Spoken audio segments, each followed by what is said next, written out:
all of it. Yeah.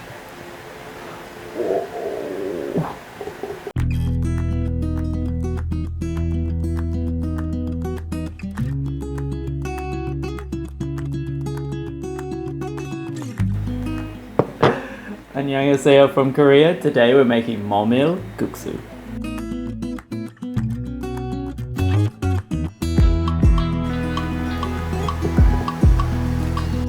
There are three parts to this dish. The first is the sauce, and the second is the toppings, and the third is the noodles. And we'll start with the sauce, which uses anchovies as a base. These are anchovies I have at home in the freezer. Take the heads out, get rid of the stomachs. Get rid of something called that birimnemse, that sort of fishy smell or fishy taste, and not the good fishy taste, like kind of the bad one. Fry these for about 5 minutes with the vegetables before you put the water in. I know it looks quick on the video, but trust me, a little bit longer. Get them sort of reducing down or softening up, and then add your water.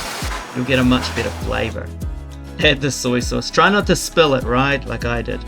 Throw it all in there. So we got all those ingredients that we've got listed for the sauce, and we're just boiling them down. We're reducing it down over time until it is turned into a slightly thicker, stickier stock almost.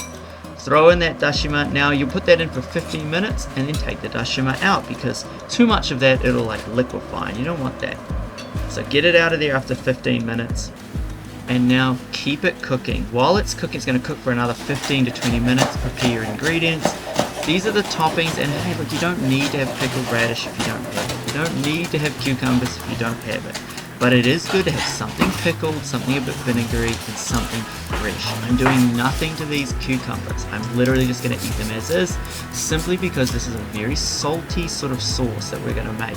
And you need something pure or sort of a more neutral flavor to cut it. Now look at this, after 15 minutes, it's still a bit watery for my taste, so I need another 5 to 10, well, maybe 5 to 8 minutes. The sauce is good. Look, honestly, you could serve it like this and it will still taste good, but for what I want it like this. Now, it's a little bit thicker, it's a little bit stickier, and if you touch the back of the spoon, you get this sort of line running through it, and it's not running down the spoon. So that's ready.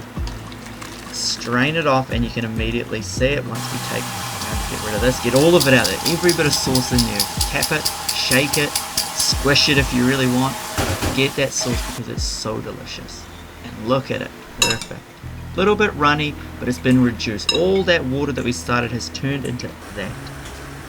Now let's just do our noodles. 5 minutes in, take them out, and then of course we do the usual noodle routine. Well, cold noodle routine, should I say. Take them out, run them under the tap, obviously rinse them of course. Give them a good wash under cold water before you get your hands in there, you don't want to burn yourself. Once they're cooled down, get the hands, alright?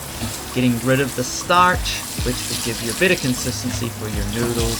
If you've ever cooked spaghetti, you'll know they can really stick together when you don't remove that starch. And look, starch is great in spaghetti, it goes well with the sauces, right? But not for this. Put it in this cold noodle bath and they will be perfect. If it's a hot summer's day, these are going to be great.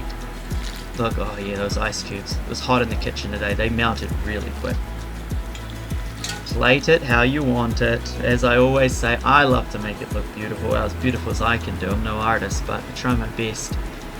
So we've got our cucumbers on top, and I've balled up the radish into a little tiny ball. I thought that looks nice. And then we're putting this dried seaweed on top.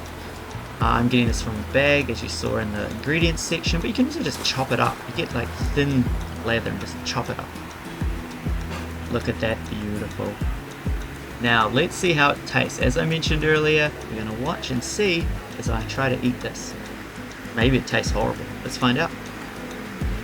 The best part about in Korea and the best part about cooking Korean food is of course eating it. So time to eat.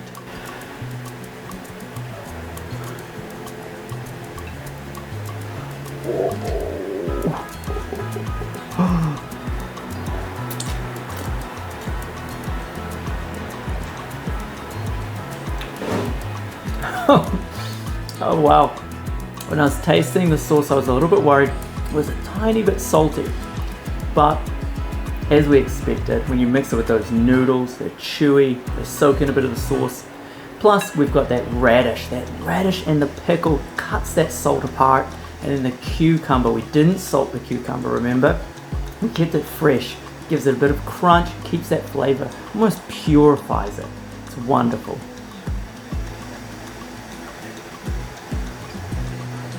Ooh, more.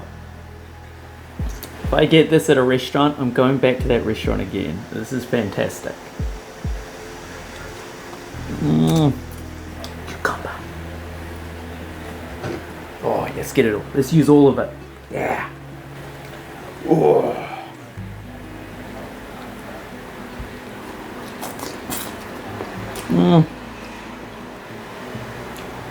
Thanks for watching. If you like what you saw, hit that subscribe button, as I always say. And of course, like it. Like the video. I hope you liked it. It's delicious food. Try the recipe out yourself. If you do try it out, let me know how it went. Was it too salty for you? Was it perfect? Would you add a little bit more soy sauce, less soy sauce? More water, less water? You cook yours a little bit longer, get a deeper flavor perhaps. A lot of ways you can change the recipe to improve it, I think. So, for a first starter, this one's not bad. Can't wait to try it again. Enjoy the rest of your day, and 안녕히 계세요.